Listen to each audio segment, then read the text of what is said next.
Saída. Você seria capaz de fazer uma lista do que não gostaria de pensar que eventualmente possa mudar?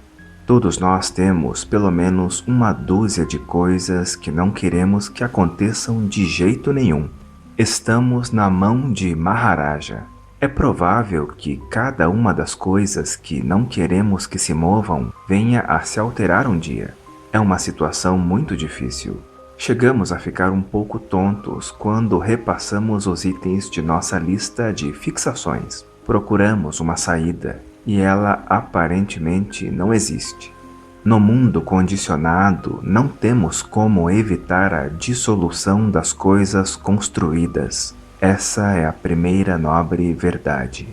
Mas nossa natureza está além dessas circunstâncias. O príncipe Siddhartha percebeu isso.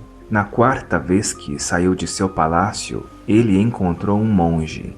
Então deu-se conta de que a liberação era possível, de que havia uma linhagem de seres que ensinava como alcançá-la. Siddhartha percebeu que aquele era o único caminho a seguir. Existe o caminho monástico, mas há também o caminho da prática na vida cotidiana. Em meio à nossa vida, podemos atuar de forma livre, reconhecendo a ação de Maharaja, mas verificando que nossa natureza é maior do que as circunstâncias que ele possa produzir. O ensinamento do Buda afirma que existe uma saída e que nem sempre ela está no lugar onde esperamos que esteja. Como achamos que ela estará em uma determinada direção, não vemos a possibilidade das outras direções. O Buda não trouxe uma mensagem pessimista, de tristeza, de incapacidade. Ele veio nos livrar disso. Não foi o Buda que inventou a depressão. Ele apresentou a forma pela qual vamos superá-la. Se formos capazes de olhar para nossas dificuldades e reconhecer a ação de Maharaja como a manifestação da impermanência naquilo que não queremos que se modifique, poderemos localizar nossa rigidez, nossas construções. Essa é a primeira forma de utilizar a adversidade. Existem outras mais sutis. Devemos seguir a sugestão de Sua Eminência Shagdud Tulku Rinpoche, aprender a nadar antes de cair no rio. Se cairmos no rio antes de saber nadar, será mais difícil aprender. Devemos aprender a reconhecer a natureza da liberdade mesmo em meio à adversidade. Quando tudo aparentemente desaba, o que fazemos? Como reconhecer no meio do desabamento a natureza que não desaba? Esse é o ponto. Se não percebemos a natureza da liberdade quando estamos numa situação mais ou menos confortável, é mais difícil ainda percebê-la quando tudo desaba. Por isso é necessário reconhecer e treinar essa liberdade de tal maneira que, quando as circunstâncias mais difíceis acontecerem, haja lucidez para operar no meio delas. Esse ensinamento se relaciona às 4 etapas finais do nobre caminho óctuplo. Delusão. Na 5ª etapa do nobre caminho óctuplo, vamos perceber que nossa mente é mais ampla do que nossa identidade, e isso oferece outra perspectiva frente às ansiedades, circunstâncias negativas e crises. A crise pode simplesmente desaparecer quando se dá um salto quântico. Como isso acontece? Vamos supor que exista uma locadora onde os filmes estão classificados de acordo com os 6 reinos: deuses, semideuses, humanos, fantasmas famintos, infernos e animais. Tiramos uma fita do reino dos infernos. É sucesso garantido. Ao assistirmos ao filme, teremos os impulsos correspondentes ao reino dos infernos: medo, aversão, raiva. Terminado o filme, retornamos às circunstâncias comuns de nossa vida. O que aconteceu no filme que nos fez sentir aquela angústia?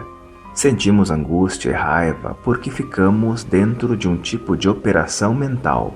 Não dá para culpar a televisão cores, riscos, imagens e sons que apareceram ali, porque a raiva não estava ali, o medo não estava ali.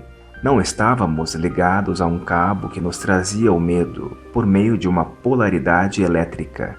O filme apenas fez surgir o que já estava dentro de nós. Aquelas emoções estavam latentes. Tínhamos tudo preparado. Se examinarmos a tela depois do filme, veremos que ela continua igual. Não há nada lá. No filme havia fogo, mas a tela não está chamuscada. Havia tiros, mas a tela não está furada. Onde tudo aquilo ocorreu? Onde todas aquelas emoções ocorreram? Aquilo tudo ocorreu dentro de uma paisagem, de um universo mental que validou aquelas circunstâncias. Achamos que isso só acontece num filme, mas não é verdade. Quando começamos a estudar, vemos que o universo onde nos movimentamos é um universo de delusão. Temos uma natureza kármica que escolhe as opções de marcas mentais de que dispomos e nos oferece uma experiência emocional e uma experiência cognitiva junto com a aparência que as coisas então adquirem. Isso não é um fenômeno que só acontece no cinema, é algo que ocorre em nossa vida. A arte talvez seja uma linguagem a ser explorada no Dharma, porque proporciona experiência. A experiência não está dentro do objeto de arte. O objeto apenas permite que vejamos diretamente o que está dentro de nós, o nosso conteúdo. Toda forma de arte é um espelho que revela direta e palpavelmente o que temos de marcas e karmas. Natureza liberta. Começamos a avançar sobre a sexta e a sétima etapa do nobre caminho quando reconhecemos que o mundo que estamos vendo é exatamente isso, o mundo como nós o vemos. O mundo surge inseparável da experiência de eu. Quando digo eu surjo, o mundo surge junto. Se a cada 10 anos mudamos nossa identidade, a cada 10 anos o mundo também muda.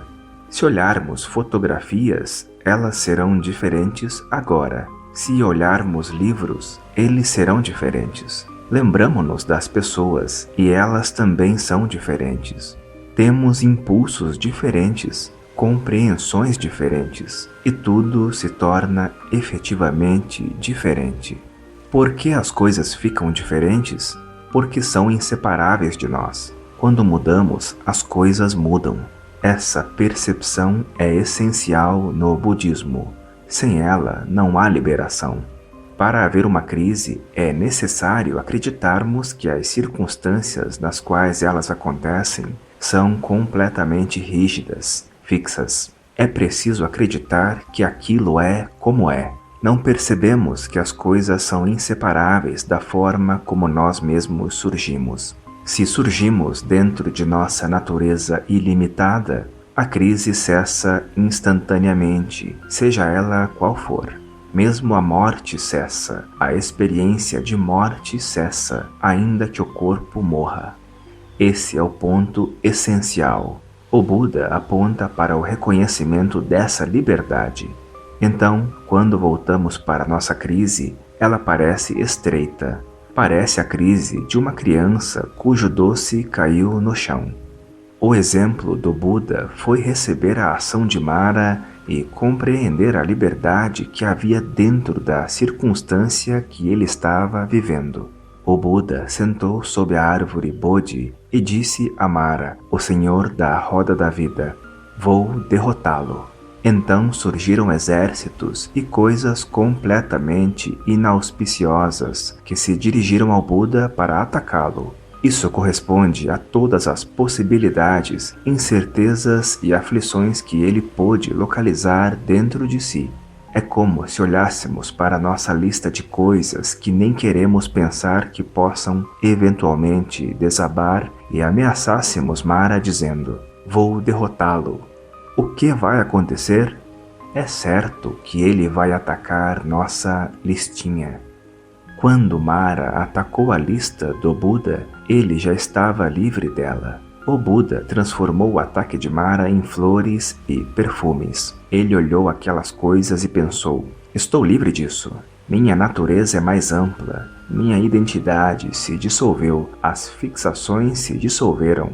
A natureza ilimitada não pode ser alcançada por isso. Não foram apenas pensamentos. Foi a experiência da natureza ilimitada. E assim, um por um, os ataques de Mara transformaram-se no ornamento da experiência da natureza liberta. Esse é o ensinamento do Buda, um ensinamento sobre como viver as crises. Ele atingiu a iluminação não por ter encontrado um mestre que dissesse: vou lhe ensinar um jeito de nunca ter problemas, mas por ter evocado o mestre dos problemas, o terrível Mara. Maharaja foi mal entendido. Ele é inseparável da natureza ilimitada de Buda. Como poderíamos nos livrar de nossas fixações, se não passando pela prova final de nos libertarmos delas? Mas nem queremos pensar nisso porque estamos efetivamente presos a nossas fixações. Estamos presos a universos mentais. Nossa condição não é a 8ª etapa do nobre caminho, quando o Buda experimentou a libertação. Na 7ª, ele estava em treinamento, quando passou 6 anos na floresta contemplando a natureza da realidade de uma forma profunda. Quando atingiu a maturidade dessa compreensão, sentiu-se capaz de desafiar Mara. Moralidade. Para reduzir as crises, praticamos a 5ª etapa do nobre caminho, exercendo a amplidão de nossa natureza, que é maior do que a nossa identidade. Nesse caso, já estamos manifestando a liberdade natural da condição de Buda. Estamos operando além de nossa identidade. Quando fazemos isso, surgem a felicidade e a alegria. Quando examinamos as melhores coisas que fizemos, as coisas que mais nos deram satisfação, geralmente estão ligadas a algo generoso que fizemos para alguém, um momento no qual transcendemos nossa limitação e fizemos algo realmente bom para alguém. Esse tipo de ação se torna permanente. A lembrança disso sempre produz energia e estabilidade para nós. O que fizemos de bom para nós à custa dos outros torna-se cada vez mais amargo com o passar do tempo. O que fizemos de bom para nós já se foi. No entanto, o fato de termos causado mal a alguém para fazer bem a nós mesmos fica cada vez mais doloroso.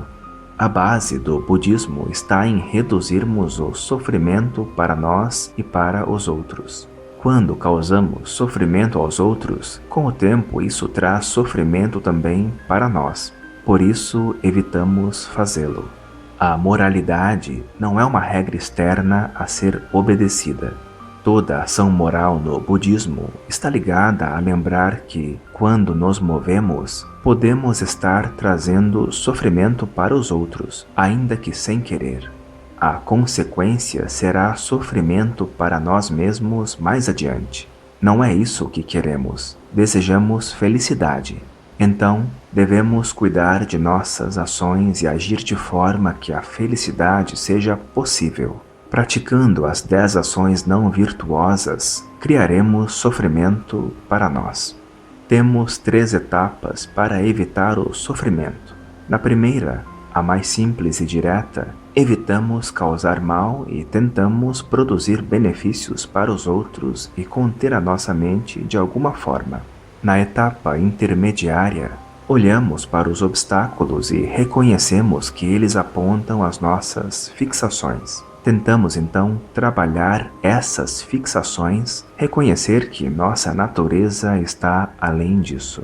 Na etapa final, reconhecemos a natureza ilimitada, a natureza de inseparatividade que nos liga a todas as circunstâncias. Reconhecemos também o brilho da natureza última, produzindo a aparência da realidade, a aparência de nós mesmos. Reconhecemos aquilo que não nasce e não morre. É como se tivéssemos duas etapas de preparação e uma etapa culminante. Na etapa culminante, que também é a oitava etapa do nobre caminho, reconhecemos toda manifestação, seja de sofrimento, seja de alegria, como inseparável, como a mente luminosa. Curiosamente, a mesma mente que olha para uma tela do cinema e tem emoções, compreensões e escolhas, mas não morre quando as personagens morrem. Nossa natureza é assim, não nasce e não morre, mesmo que tenhamos a impressão de que ela nasce e morre. Mudança de paradigma. Às vezes, os ensinamentos podem parecer pouco práticos. Você pode dizer: tudo bem, Lama, entendi tudo, mas tenho um pequeno problema. Hoje é dia 18 e no dia 20 tenho de saldar uma conta. O que vou fazer? Explicar ao gerente do banco o nobre caminho óctuplo? Ele pode até compreender, mas não vai poder me ajudar. Como achamos que não é prático, temos de resolver caso a caso. Quando 4 montanhas desabam sobre nós, temos de ver quais são nossos méritos para escapar. Se estamos em crise, é porque temos a compreensão disso e de vários outros aspectos como sólidos. Então é necessário olhar da forma mais ampla possível. Temos de ver o que queremos e podemos flexibilizar. Não é possível flexibilizar tudo. Não temos essa disponibilidade, pois ainda não alcançamos a liberação.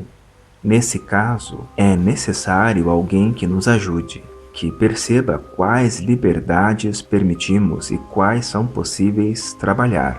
A lucidez dessa pessoa está na percepção de liberdade que pode ver em nós. Se a pessoa que pretende auxiliar não vê liberdades e posições de flexibilidade em nós, não tem como ajudar.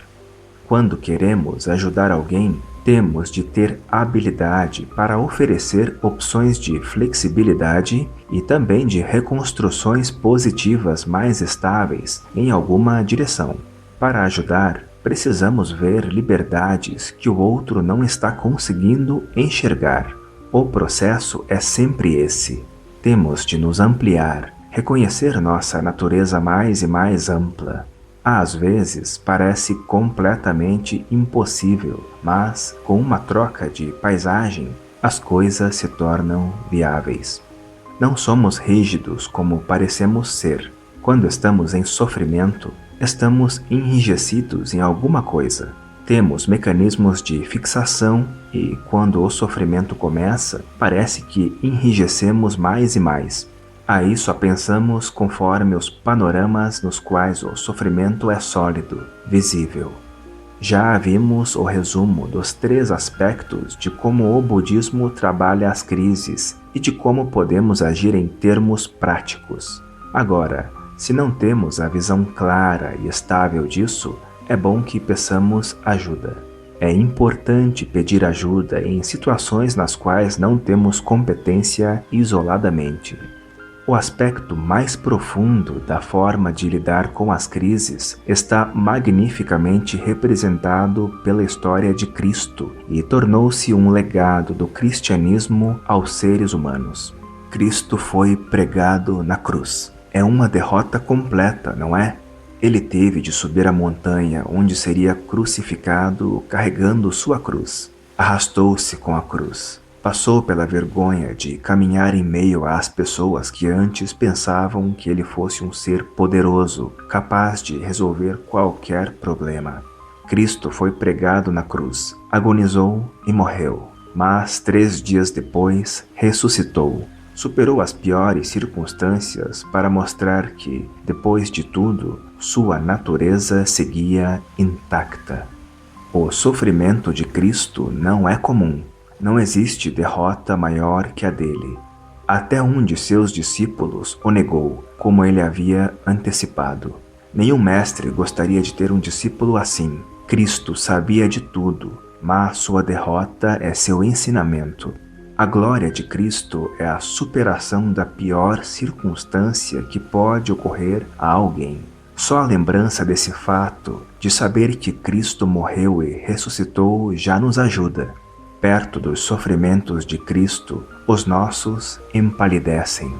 Podemos manipular coisas, dar jeitinhos, mas existe um limite. Quando manipulamos, o ensinamento budista diz: isso não é liberação. Isso é o modo de agir na roda da vida, mas a efetividade dessa ação não passa de um certo ponto. Em um determinado momento, vamos ter mesmo de passar pelas piores circunstâncias. Quando isso acontece, surge a possibilidade de liberação, como ocorreu com o Buda, a revelação da natureza ilimitada que está além da roda da vida. O ensinamento budista não diz que você vai se livrar das dificuldades. O budismo ensina que, no meio das dificuldades, sua natureza última não entra em sofrimento, não pode ser afetada. Esse é o ensinamento mais sutil sobre crise. No budismo, dizemos que sofrimento e alegria têm a mesma face quando contemplados a partir da natureza última. A natureza última não é corrompida na alegria e não entra em crise no sofrimento. Ensinamento proferido no Centro de Estudos Budistas Paramita, em Curitiba, Paraná, em 18 de agosto de 2000.